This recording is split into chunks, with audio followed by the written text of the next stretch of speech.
This is GM Word of the Week, and I'm Fiddleback.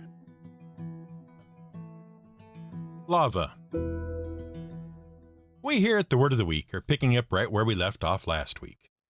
Hopefully you remember that we kicked off our series about the real-world natural hazards that found their way into various games, especially those in which absolutely everything is trying to kill us.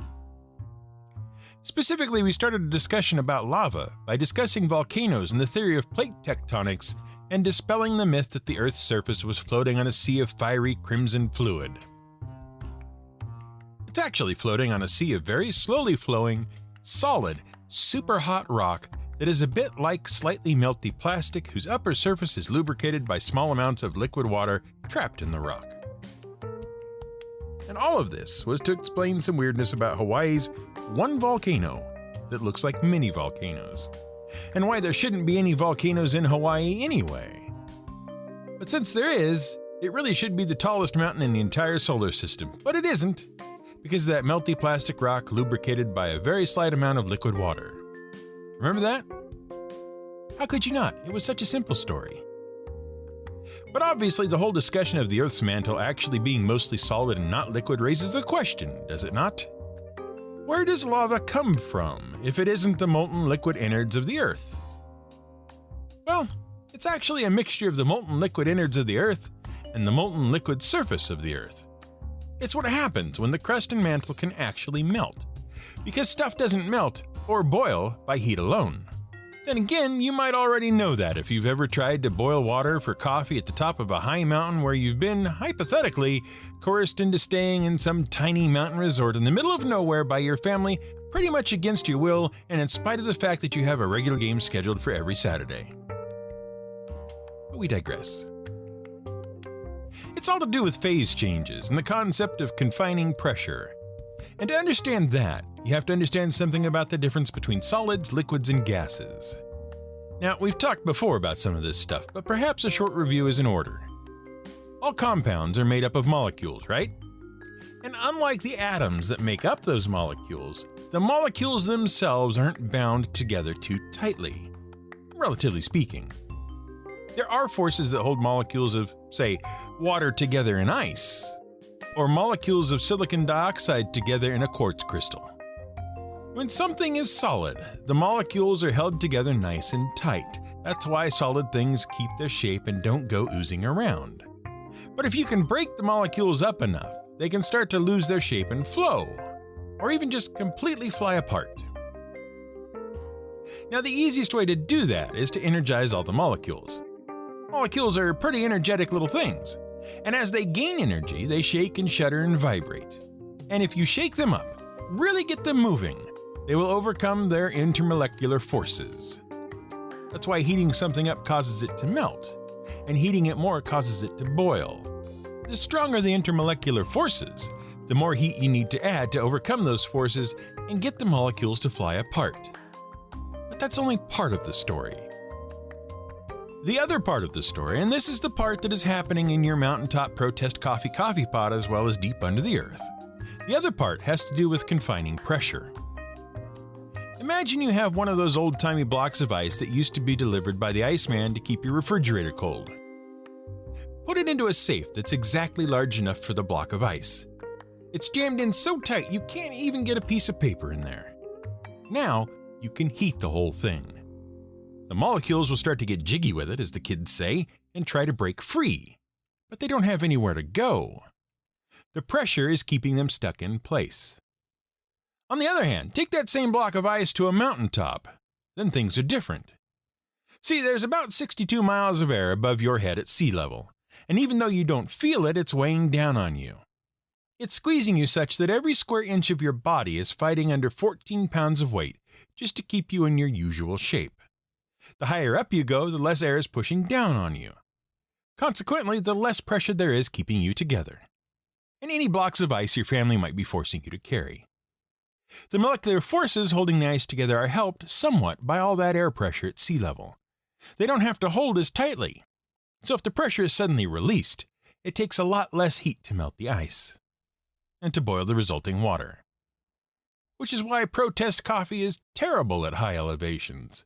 because the water boils at a lower temperature, and you can't hit the optimal 195 to 205 degrees Fahrenheit for a cup of joe, according to the National Coffee Association of America. And we believe them. The point is, the innards of the Earth are under too much pressure to melt into a liquid, most of the time. But if there are any sudden changes in temperature and pressure, or other materials are introduced into the mix, well, all bets are off.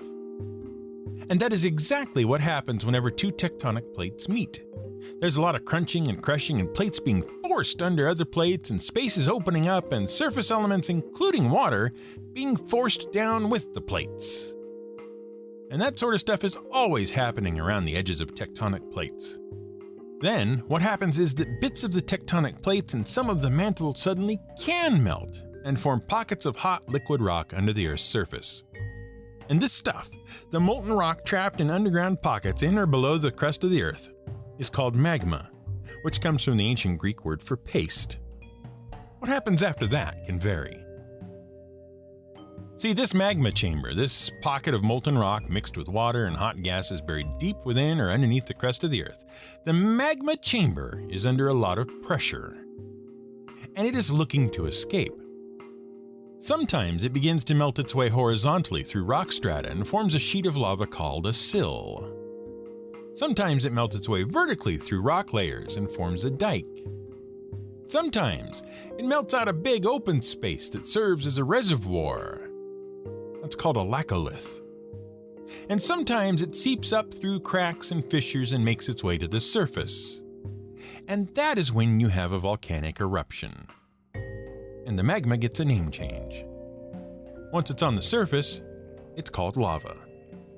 That comes from an Italian word for a landslide that was first used by writer Francesco Serrao to describe the molten rock flowing down the side of Mount Vesuvius during an eruption in May of 1737.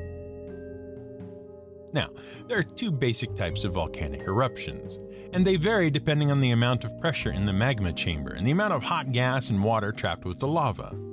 An efflusive eruption is one in which the magma reaches the surface easily under relatively low pressure and lava begins to flow out of the volcano. These rivers of lava, called lava flows, spread from the volcano. The speed and distance they cover varies depending on such factors as the viscosity of the lava and how tightly confined the lava is, as well as the steepness of the land it is flowing over. The most fluid lava flows, which are made primarily of molten basalt rock, can travel up to 6 miles per hour on steep slopes, but can be as slow as half a mile per hour over flat ground, and as fast as 20 miles per hour if it's confined to a channel or underground tunnel. And they can travel many miles before they start to harden. More viscous andesite flows only move a few feet per second. Consequently, they only travel a few miles before they start to harden. The thickest lava flows, rhyolite flows, just tend to pile up and form pillow-shaped mounds called lava domes. As the flow continues, it simply causes the dome to swell in size. And these domes can swell to 100 feet thick and can grow over months and years of eruptions, covering the volcanic vent like a shower cap. By the way, apart from the composition of the lava, several other factors can affect the viscosity, the gooiness of the lava, including how much water is trapped inside. As such, scientists not only describe lava by the rock it's made of, as above, but also by the thickness of the flow. All flows have a crinkly appearance, with lots of dark rock fragments in the otherwise hot molten mass. Those rock fragments are called clinkers because of the sound they make as they tumble over each other, flowing with the advancing front of the molten lava. Pahoehoe flows are smooth with gentle undulating surfaces and tend to advance as a series of blobby fronts called toes.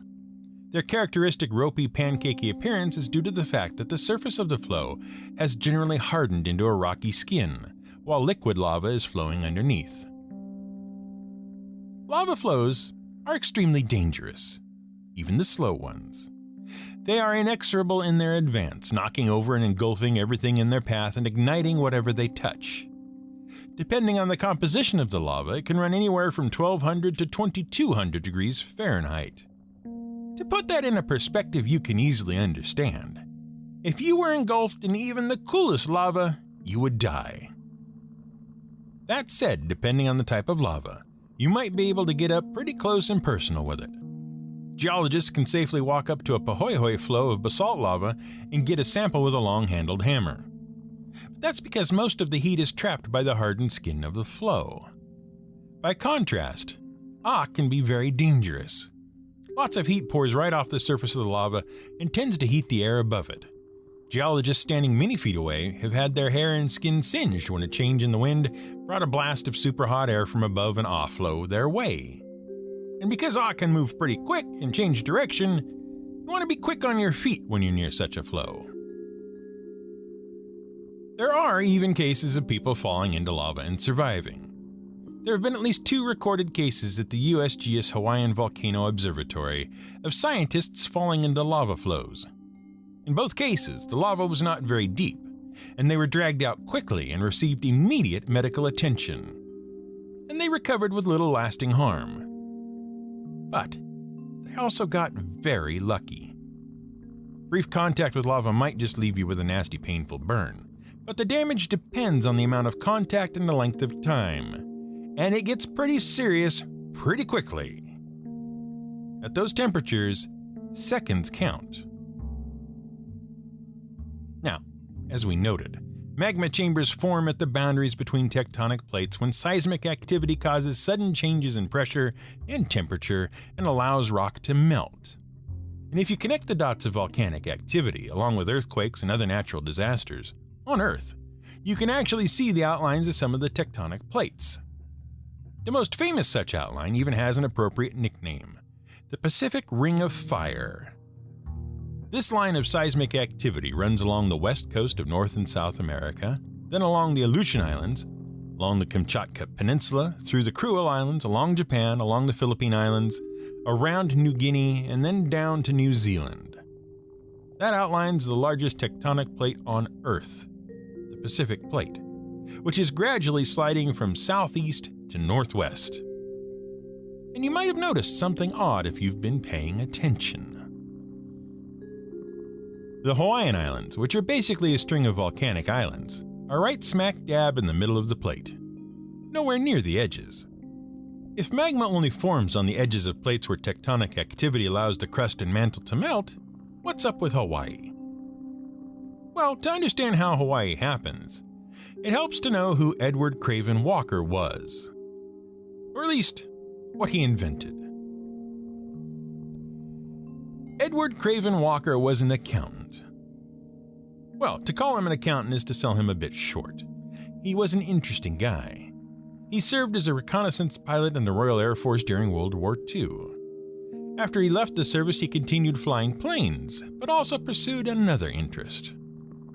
Walker was a naturist. That is to say, he believed in living a healthy spiritual and physical life by living as close to nature as possible, with no pesky clothing between himself and the natural world. He established a camp for like-minded healthy nature enthusiasts, with the emphasis on healthy apparently, as the camp did not permit obese individuals. And in the 1950s, he combined his talent for photography and his naturist leanings, and began producing a series of nudist films, including several underwater films. Now, these films avoided the harsh censorship of the time by exploiting a tiny loophole in decency statutes, which technically only forbade the display of pubic hair. Therefore, as long as his actors were shaved clean, no problem. But that's neither here nor there. We just use it to point out how a good accountant can find a loophole in anything. The reason Walker enjoyed a modicum of fame among those who have an interest in bizarre trivia about weird novelties and fads is because of the invention that allowed him to found the British lighting company Mathmos. It's a clear glass bottle, heated with a light bulb at the bottom, and filled with colored liquid. And suspended in the liquid, perpetually rising and falling and flowing and oozing, blobs of waxy goo. He called it the astrolamp, but due to its resemblance to something else, we know it as a lava lamp, and it is a perfect illustration of the reason Hawaii exists. See, it illustrates the principle of convection. When you have a source of heat at the bottom of a fluid, you'll end up with these rising and falling currents. And you can see them in the movement of the wax in the middle of the lava lamp. When the wax heats up, it melts and rises to the top of the lamp. There, it loses heat and cools, so it sinks back down again. Meanwhile, the heat travels up from the light bulb, carried by the wax to the top of the bottle. And if you put something at the top of the bottle, it'd gradually heat up as the wax kept ferrying heat up from the bottom of the lamp. And that's Hawaii, see? You don't? Let us explain. See, the interior of the Earth is not heated entirely equally. It's hot, sure. It's hot pretty much through and through. But some spots are a little hotter than others. And deep, deep below the center of the Pacific, there's a very, very hot spot. And you know now that the mantle of the Earth, although it's not liquid, does flow like molten plastic. Very slowly. So there's a convection current, it's called a plume, that is carrying heat straight up underneath Hawaii. It's so hot that, despite the containing pressure, it's melting the crust of the Earth under Hawaii. And so there's a giant magma chamber pretty much permanently there, under Hawaii. And every so often it flows up to the surface through vents and cracks. And then you have a volcano. So why are there multiple Hawaiian islands all stretched out in a line from southeast to northwest? Because the Pacific plate itself is moving above the hot spot. The floor of the ocean is sliding over the magma chamber, dragging the islands away as they form. Then weathering erodes the islands and grinds them away. That's why Hawaii, the big island, is the youngest. It's the one that's still forming. The older islands get smaller and smaller because rain and wind scour them away. What would happen if the surface of the Earth weren't moving? Well, you'd have the biggest mountain in the solar system. How do we know? Because the biggest mountain in the solar system is called Olympus Mons, and it's on Mars. And it is a volcano located over a similar hotspot, a plume. But Mars's surface doesn't move. There are no plate tectonics on Mars because the mantle of Mars isn't fluid enough to carry the plates around. And that is because, so the theory goes, the upper layer of the mantle of Mars doesn't have enough liquid water trapped in it to give the necessary plasticity. Meanwhile, Hawaii technically is the largest mountain on Earth. You thought it was Mount Everest in the Himalayas, didn't you? Well, at 29,029 feet, Mount Everest is the highest point on Earth. But if you measure Everest from its base, it's not as tall as Hawaii. Everest gets a lot of help from the fact that it is sitting on a continental tectonic plate. That plate is much thicker and floats much higher in the magma. Hawaii is in the middle of the Pacific Ocean. Its base is sitting 25,000 feet under the ocean. And since the tippy top of Hawaii's tallest point is 11,000 feet above sea level, that means Hawaii is 36,000 feet tall. Of course, it'd be much taller if the top of the mountain didn't keep sliding away and it had to keep starting again. For comparison, Olympus Mons is 72,000 feet tall. But we digress. Back to lava. And volcanic eruptions. We talked about relatively tame, effusive eruptions, but when there's a lot of pressure in that lava chamber and a lot of dissolved gas, or when the top of the volcanic vent is plugged up with solidified lava or covered with a cooled lava dome, then you can have an explosive eruption. And those can be pretty spectacular. They can fire plumes of lava fountains, high into the air. They can also launch blobs of hot lava and rock up to a third of a mile away. Those heavy, high-speed projectiles can be several feet in diameter and are very dangerous. Those are called volcanic bombs. And eruptions can spew clouds of ash into the air. Those clouds can get caught in upper-level prevailing winds, spreading over hundreds or even thousands of miles. But possibly the most dangerous of volcanic hazards are lahars and pyroclastic flows.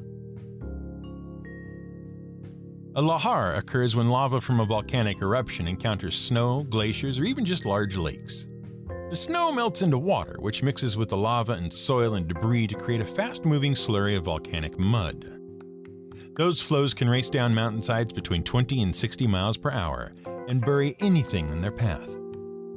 In 1985, in Colombia in South America, a volcano named Nevado del Ruiz erupted. Mountain snows and wet soil from recent rains mixed with the lava and debris to form a lahar that swept over the city of Armero. 23,000 people were buried alive, and much of the city was simply gone, buried under 16 feet of volcanic mud. An empty field of mud remained where 20,000 people once lived. Pyroclastic flows are just as fast and can be just as deadly. They occur when ash and volcanic gases mix with lava into a sort of thick, dense cloud. Not quite a solid, not quite a gas, not quite a liquid. They generally occur when a volcanic eruption sort of collapses in on itself, so that the explosion races outward instead of upwards. Usually this is because a lava dome collapses during an eruption, or because a massive cloud of volcanic ejecta can't get clear of the eruption and falls back in on itself. Then you get this massive scouring cloud of lava, poisonous gas, rocks, and debris racing down the sides of the volcano. The massive dark cloud can move up to 50 miles per hour and is powerful enough to shatter, bury, or carry away just about anything in its path. The cloud is intensely hot, between 400 and 1300 degrees Fahrenheit. The gases contained in the flow are usually lethally poisonous. And pyroclastic flows can cause lahars if they encounter snow or water. Compared to lahars and pyroclastic flows, goopy flows of slow-moving pahoehoe, creeping slowly across the landscape, and shimmering pools of glowing red in the distance don't seem nearly so terrible. They seem almost survivable by comparison. And with horror stories like cities being buried or scoured off the map by a poisonous death cloud, we're kinda glad video games just stick with pools of red, bubbly liquid that will only hurt you if you miss a jump or dig straight down. This has been GM Word of the Week. It's written and researched by The Angry GM and produced by me, Fiddleback. You can support us on Patreon at patreon.com/GM Word of the Week. You can find more at gmwordoftheweek.com and theangrygm.com.